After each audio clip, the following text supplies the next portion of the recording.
kepada Tuhan yang sudah memberikan waktu bagi saya untuk menyaksikan tentang kebaikannya. Saya juga berterima kasih kepada Ibu Nina Susena yang sudah memberikan kepercayaan kepada saya untuk memberikan kesaksian. Pagi ini saya mau menyaksikan bagaimana keluarga kami dipulihkan. Di sini saya tidak bermaksud untuk membuka aib keluarga, tetapi saya mau menelanjangi iblis dan memuliakan Tuhan. Dan suami saya yang memilihkan kesaksian ini. Pernikahan kami dulu tidak baik-baik saja.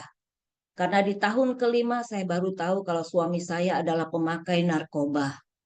Dan saya mengalami KDRT dan verbal abuse ya dari suami saya. Nah, anak-anak kami dan saya mengalami mulai dari sakit hati, kebencian, akhirnya menjadi kepahitan. Kepahitan ini membuat saya divonis dokter gagal ginjal dan harus cuci darah. Tetapi saya memilih percaya kepada Tuhan yang akan menyembuhkan saya, ya, karena Tuhan dapat menyembuhkan segala penyakit, ya. Puji Tuhan atas kebaikannya. Di bulan ketiga sampai hari ini saya mengalami kesembuhan, mujizat kesembuhan, ya. Kesaksian kesembuhan ini akan saya saksikan nanti di lain waktu, ya Bapak Ibu. Nah, selama saya hidup di padang gurun, saya hanya mengandalkan Tuhan saja dalam hidup saya. Karena firman Tuhan katakan, terkutuklah orang yang mengandalkan manusia atau dirinya sendiri. Sejak kecil anak-anak saya sudah arahkan kepada Tuhan. Setiap pagi kami berdoa, mengajak mereka berdoa. Saya mendoakan mereka satu persatu dan mendoakan papanya. Dan saya juga punya hubungan yang intim dengan Tuhan berdua. Nah, dengan Tuhan. Nah, di saat saya katakan Tuhan, Tuhan mau berbicara apa melalui masalah ini? Lalu Roh Kudus berbicara di hati saya, carilah dahulu kerajaan Allah dan kebenarannya, maka semuanya akan ditambahkan kepadamu. Apa maksud Tuhan dari firman Tuhan ini? Tuhan menuntun saya di jalan yang benar oleh karena nama Tuhan. Saya dipertemukan dengan orang-orang yang melakukan visi Tuhan, yaitu amanat agung, menjangkau jiwa, memuridkan mereka. Terus saya lakukan, mendoakan teman, keluarga yang di dalam masalah, sakit penyakit, atau kuasa kegelapan. Itu terus yang saya lakukan. Nah, tiba-tiba suami saya katakan meminta maaf dan mau bertobat, ya puji Tuhan ya teman-teman. Nah, tahun 2015 kami pindah ke Pulau Bali ini dan suami saya masuk di bengkelnya laki-laki yaitu FGB MFI dan saya di LOF. Disinilah komunitas yang praktek saling ya, saling support, saling mendoakan, saling tolong menolong ya. Tuhan baik dan kami dipulihkan semua karena kebaikan Tuhan. Di sini saya mau katakan kepada wanita-wanitanya Allah, jangan sekali-sekali mau merubah suami. Tuhan mau kita dulu yang berubah, yaitu fokus kepada Tuhan dan melakukan visi Tuhan. Ya, kalau masalah suami itu adalah tugas Tuhan, karena hanya Tuhan yang bisa mengubahkan seseorang. Karya Tuhan tidak pernah setengah-setengah. Bukan hanya hubungan kami suami istri yang dipulihkan, hubungan bapak kepada anak-anaknya, demikian juga sebaliknya dipulihkan. Bahkan anak-anak kami saat ini dan cucu-cucu kami hidup di dalam pekerjaan Tuhan. Tidak ada yang mustahil bagi Tuhan. Amin. Sekian kesaksian saya, semoga bisa menjadi berkat bagi kita semua. Tuhan Yesus memberkati. Baik, terima kasih Ibu Dinamika. Keluarga dipulihkan, suami istri dipulihkan, anak-anak dipulihkan. Bapa, saya kasihi. Kita tahu Demos Zakarian dalam hari-hari sebelum dia dipanggil Tuhan, dia memberi kita satu arahan untuk meneruskan pekerjaannya. Dia tulis pesan inti ini dalam bukunya yang bernama Come and Let Us Exalt Him. Pesannya, anakku, ada dua hal yang aku ingin kau lakukan. Satu, muliakan nama Tuhan Yesus. Dua, mulailah Elif. Dan dia memberi janji, jika Anda meninggikan aku, jika Anda mengarahkan pandangan Anda kepadaku, aku akan mencurahkan rohku atasmu dengan cara yang belum pernah kau alami sebelumnya. Teman-teman, kita semua tahu, ini adalah amanat agung, panggilan untuk kita semua di Matius 28:19. Karena itu pergilah, jadikanlah semua bangsa muridku, dan baptislah mereka dalam nama Bapa, Anak, dan Roh Kudus, dan ajarlah mereka melakukan segala sesuatu yang telah kuperintahkan kepadamu. Teman-teman, inilah misi baru yang dipercayakan oleh NP, National President Indonesia kita padali kepada saya, Anda, dan kita semua. Misi itu adalah Global Outreach, atau yang kita sebut GO. Global Outreach itu untuk menjangkau jiwa-jiwa di seluruh dunia. Kami, tim Global Outreach, dipimpin oleh NEVP Pak Vincent Wijaya, sepakat bahwa fokus kita untuk 2025 di tahun level up adalah diaspora. Apa itu diaspora, teman-teman? Diaspora adalah perantau. Di pagi ini saya lihat kira-kira 10% dari yang hadir adalah diaspora, orang-orang yang luar biasa. Ada dua grup perantau yang ingin kita jangkau. Pertama adalah perantau orang-orang Indonesia yang tinggal di luar negeri. Kedua, perantau atau warga negara asing yang masuk dan tinggal di Indonesia. Sebentar lagi kita mendengar kesaksian dari Pak Ludo dari Belgia. Beliau adalah salah satu buah dari Global Outreach. Perjalanan Pak John Thompson ke Belanda yang awalnya hanya kunjungan untuk melihat anaknya, berubah menjadi misi ilahi. Pak John berhubungan dengan orang-orang kunci, menabur benih visi Tuhan di Eropa. Perjalanan ini meluas ke Belgia, Roma, Italia, dan seterusnya. Apa yang Tuhan atur bagi Pak John yang berjalan sendiri di sana itu sangat-sangat luar biasa. Teman-teman, Tuhan memanggil kita semua untuk pergi, untuk go, untuk Global Outreach. Tuhan sedang mencari orang-orang yang bersemangat dan berdedikasi. Orang-orang yang dapat dia percayai untuk masuk ke dimensi tertinggi. Seperti yang dikatakan Demos Sakarian, ketika hanya satu orang mencapai ultimate dimension, dia akan melakukan lebih banyak daripada seluruh pasukan orang Kristen biasa. Teman-teman, gelombang kebangkitan baru sudah mulai dari Indonesia. Kita sering dengar Indonesia telah dipanggil. Banyak nabi mengatakan itu. Cindy, Jacob, Rick Joyner, Sadu, malah almarhum pendeta Yonggi Cho telah bernubuat bahwa kaki pelita menorah telah berpindah dari Korea Selatan ke Indonesia. Tuhan tidak memanggil kita yang sempurna. Tuhan tidak memanggil kita yang kuat. Tapi Tuhan akan mensempurnakan orang-orang yang dia panggil. Tuhan akan merubah orang-orang biasa menjadi luar biasa. Seperti Yesus meminta para pelayan mengisi tempayan dengan air hingga penuh. Dia juga meminta kita menyerahkan sepenuhnya hidup kita kepadanya. Ketika kita taat, kuasanya yang bekerja dalam kita akan menghasilkan anggur yang terbaik. Hidup yang membawa kemuliaan bagi Tuhan dan menjadi kesaksian nyata bagi dunia. Saat ini, Tuhan sedang mencari orang-orang yang siap dan berani berkata, "Here I am, Lord, send me." Hineni, inilah saya Tuhan, pakailah saya, kirimlah saya. Teman-teman, pada tahun 2025, 15 hari lagi, FGB Indonesia akan merayakan ulang tahun emasnya yang ke-50. Ini waktunya FGB Indonesia berdiri di depan, menggambarkan Injil sebagai harta karun yang paling berharga. Harta yang harus diberitakan kepada semua bangsa, dan yang harus kita pegang teguh apapun harganya. FGB MFA Indonesia akan menunjukkan kepada dunia, tidak ada misi berdasarkan Alkitab tanpa terlebih dahulu menjalani hidup yang sesuai dengan Alkitab. Oleh karena itu, teman-teman, kita harus memperbaharui komitmen kita dan menantang orang lain di seluruh dunia untuk menjalani kehidupan yang berbeda secara radikal. Hidup yang sesuai dengan Alkitab. Hidup yang mencerminkan karakter Allah. Dibangun di atas kebenaran dan kekudusan sejati. Teman-teman, tujuan Global Outreach itu bukan tujuan jangka pendek. Bukan hanya mengenai tahun 2025, tapi tentang dunia global di tahun 2050. Dunianya anak dan cucu kita. Hari ini, kita bisa berkumpul di wadah ini karena ada orang-orang yang mengorbankan darah, keringat, dan air mata untuk mewujudkan visi Tuhan membentuk wadah FGB MFI seperti hari ini. Apakah kita sebagai anggota dan pemimpin hari ini hanya akan duduk menonton?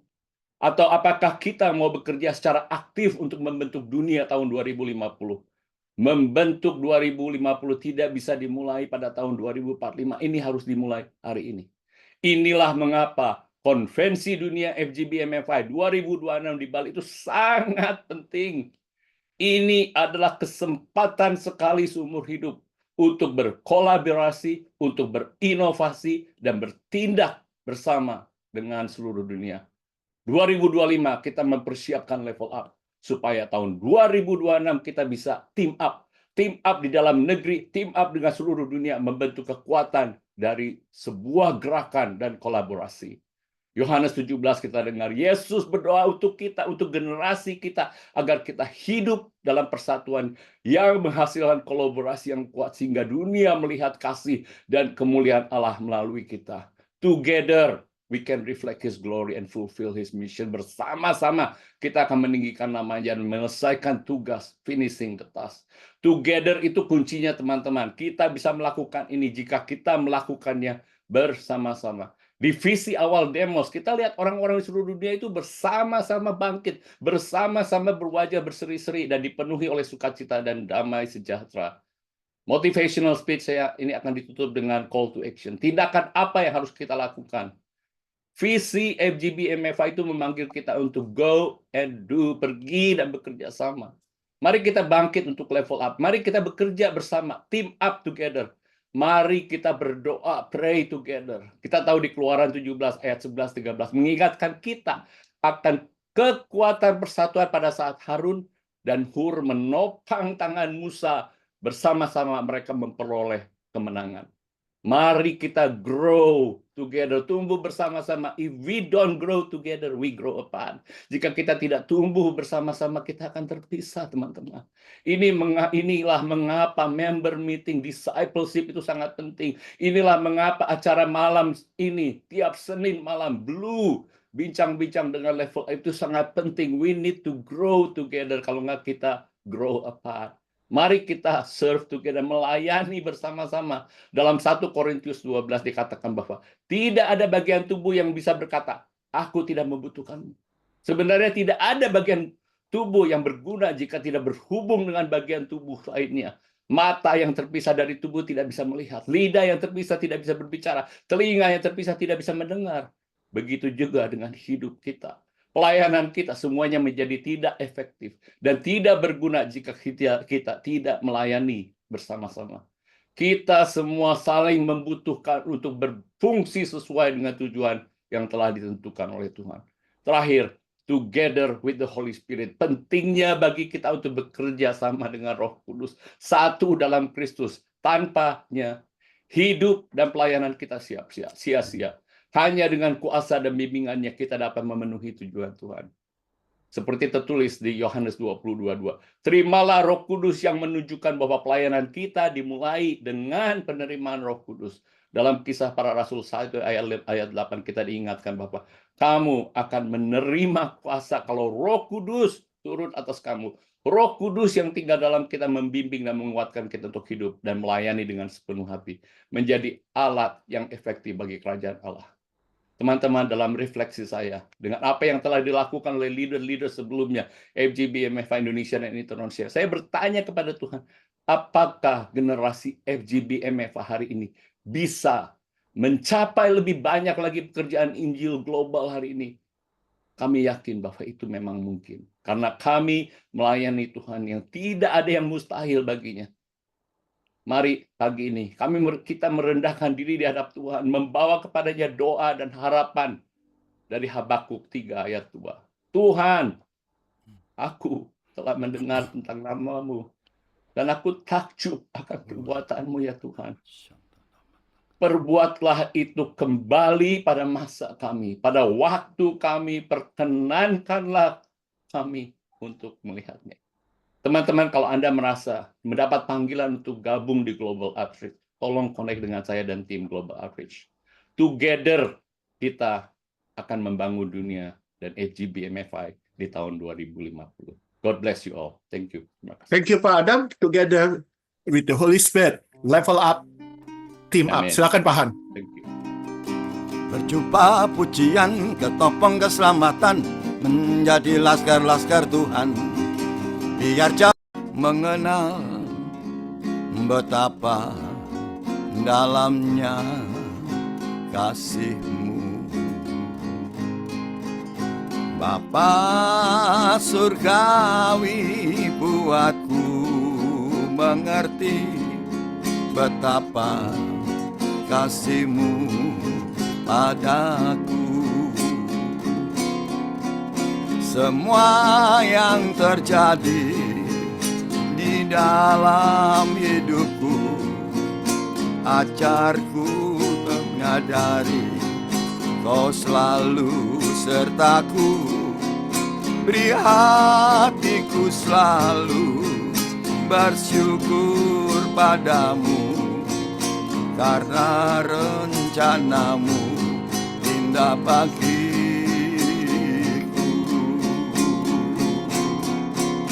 Semua yang terjadi di dalam hidupku, ajarku menyadari Kau selalu sertaku.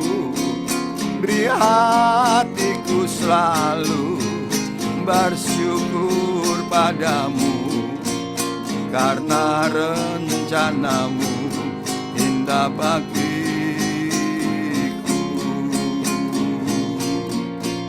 Karena rencana-Mu indah bagiku.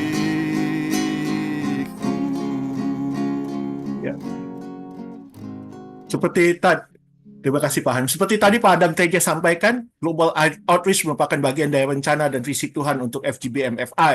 Maka kita akan mendengarkan kesaksian dari salah satu masyarakat Indonesia yang diaspora di luar negeri yang tinggal di Eropa, yaitu Bapak Ludovicus Mardiono, yang dikenal sebagai Pak Lut, yang berasal dari Brussels, Belgia. Kami mengundang Pak Lut untuk menyampaikan testimoninya. Durasi testimoni adalah 5 menit. Dipersilakan Pak Lut. Haleluya, ini dahsyat. Saya percaya ini bukan tentang hati kita, tetapi ini hatinya Tuhan. Bapak Ibu, salam kenal semuanya. Saya Lut, saya orang Klaten yang tinggal di Brussels, di Belgia. Sudah baru 12 tahun, dikirim oleh Tuhan dari desa kecil di Klaten, dan sekarang ada di Belgia, ibu kotanya Eropa, yang dingin cuacanya, juga dingin kerohaniannya.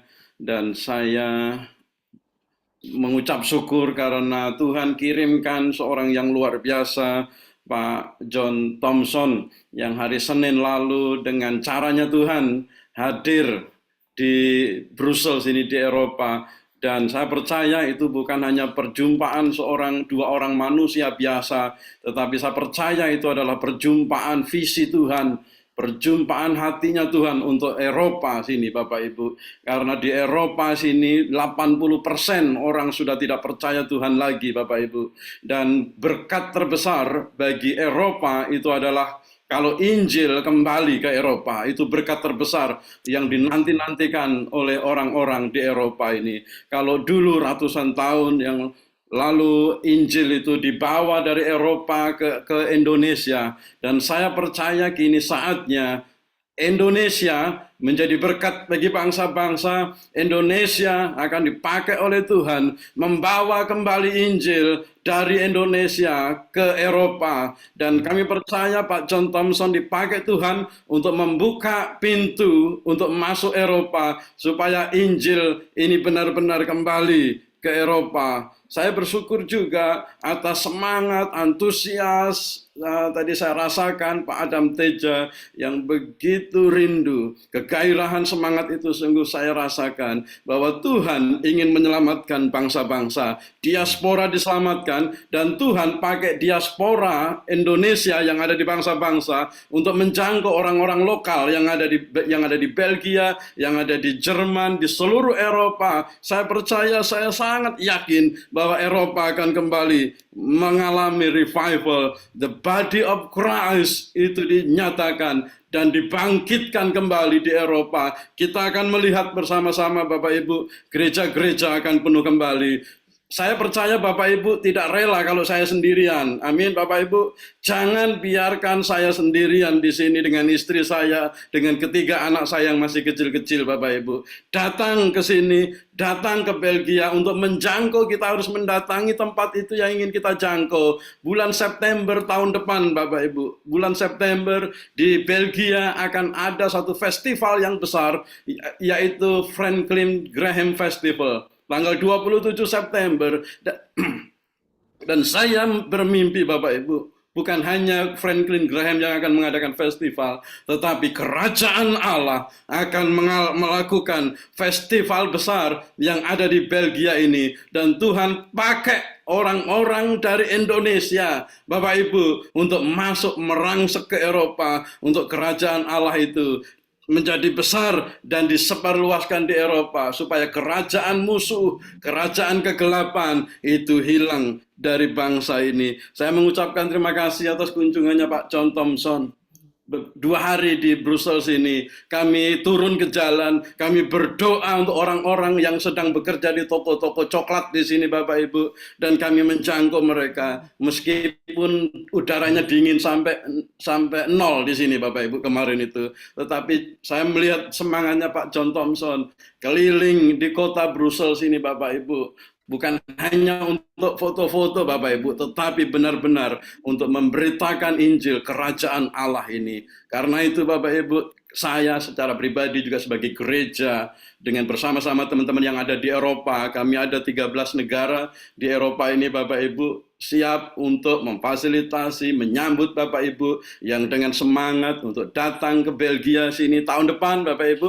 Rencanakan bulan September ya, tinggal di sini itu cuacanya sangat indah sekali, sejuk begitu, tanpa AC Bapak Ibu. Jadi saya menantikan benar Bapak Ibu datang. Saya percaya ini adalah proyeknya Tuhan, saya percaya ini lawatan Tuhan, dan unity, togetherness itu yang akan membuat Eropa ini kembali bangkit. Gereja-gereja sekarang sedang kosong Bapak Ibu. Gereja-gereja dipugar, bahkan digantikan menjadi tempat yang lain. Jadi tempat olahraga, jadi restoran. Dan kita akan kembalikan lagi gereja menjadi tempat untuk memuji dan menyembah Tuhan. Dan itu terjadi sekarang dan oleh kita hari ini. Di dalam nama Tuhan Yesus. Haleluya. Amin. Baik, terima kasih Pak Lut. Masyarakat diaspora Indonesia menjangkau masyarakat lokal setempat. Thank you. Silakan Pak Han. Anugerahmu